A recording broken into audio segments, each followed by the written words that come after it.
Yeah, so my first memory growing up, I was 3 years old, and it was of another man putting hands on my mother in a violent way. And I remember witnessing it and running up to him and trying to hit him, right? Trying to do something. And I knew at that point, I still remember, I knew I was too little, right? I knew I was way too little to be able to do anything to him. And I remember the feeling of him. He grabbed me, he threw me. And I remember that feeling of helplessness. And then I watched what transpired, but I remember that feeling of helplessness, and I promised myself at 3 years old, and it's crazy I can remember it, but I promised myself I will never let anybody touch my mom like that or touch anybody I love like that again, and I'll never let a man be able to do that to me again. Here, let me finish my Red Bull before I get into my story here. I always wondered too, even when that happened to me, the story I just told you of when someone assaulted my mother. I always wondered, where was my dad at that time, you know? And my mom and dad, they divorced. I was like, I believe I was 3 years old, but I don't remember when exactly they split up. But I was very angry that I didn't have a dad around to be able to protect my mom. First off, being bullied and being punched and being kicked and having a bunch of guys punch you and kick you and you having to walk by through other ways, I thought it was normal. There's some pictures of me and my dad right there. And he came to my graduation. That was cool. Oh my God, that was me at prom. Look at that. Where's my date though? That poor girl, I didn't even dance with her at all because I couldn't dance. Well, it wasn't really till I got to junior high that I really started getting bullied. And he said I had braces, I had pimples real bad. It looked like someone hit me over the head with a 2x4 when I got my pimples, right? And I really lacked my self-confidence. I remember I would go to school and I didn't have a pimple on my face. Man, I felt like Brad Pitt. You know what I mean? No, for real. I felt like, I don't know, what's another guy that most girls like? Yeah, this is where it started. So I would have to, there's a couple different ways I could walk home and have to go through the houses a little bit and like hide and then make sure, like, because the guys would try to follow me. You know what I mean? I had been doing Taekwondo at the time, right? But the kicks, there's something about the kicks that didn't make me confident. And it wasn't until I started doing jiu-jitsu and doing boxing did I really feel confident that I could defend myself. But junior high was when I was scared. It wasn't until I started really getting involved in jiu-jitsu boxing. I got in high school, I got bullied. I wasn't really scared, but nah, it was scary.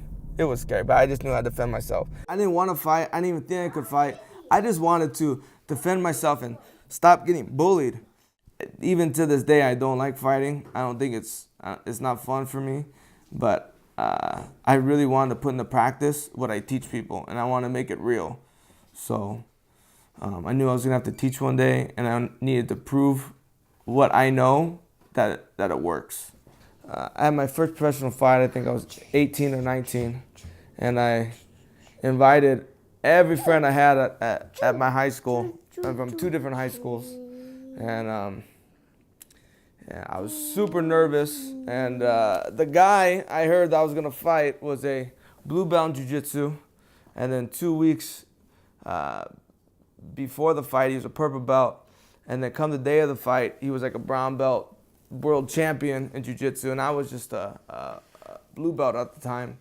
My dad knew how to fight, and what really hurt me was from my mom being abused, my dad never came to the aid of my mom.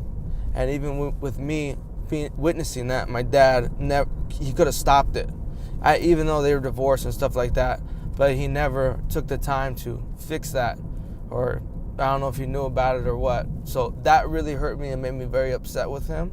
And I remember the last time my dad, the last time I saw him before he died, he told me, he said, "What are you doing jiu-jitsu?" He's all, "You're a boxer, it's in your blood." But I never had nobody, I mean, people taught me boxing, but I wish he was there to teach me how to box. If he was there to teach me how to box, I would have learned all that stuff, you know, and plus the jiu-jitsu. So, I mean, I wish you would have taught me that. I'm not angry about that. I think more about the mom thing really bothers me. But it would have been cool if I would have had good boxing skills plus jiu-jitsu skills. But probably if he was in my life, it wouldn't be as important to learn self-defense. My coaches were the only male figures, real male figures I had around in my life that I saw on a constant basis. I mean, I had uncles and stuff like that, but I saw my martial art coaches, you know, weekly, right?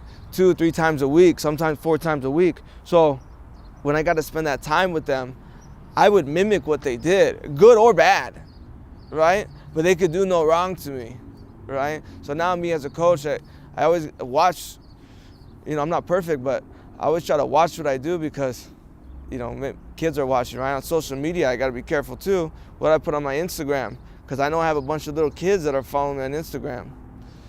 I know bullying, and I can really show the kids how to maintain the confidence and not let that confidence be taken away from them.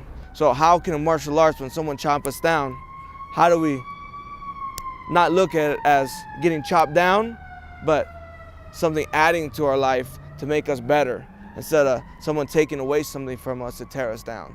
When the kids go home, like a lot of times they don't talk about school or their teacher. Like they come home, they talk about, hey, Coach Brandon or whatever coach that we have, right? And what they did in class, or their friends in class, or I learned this in class today.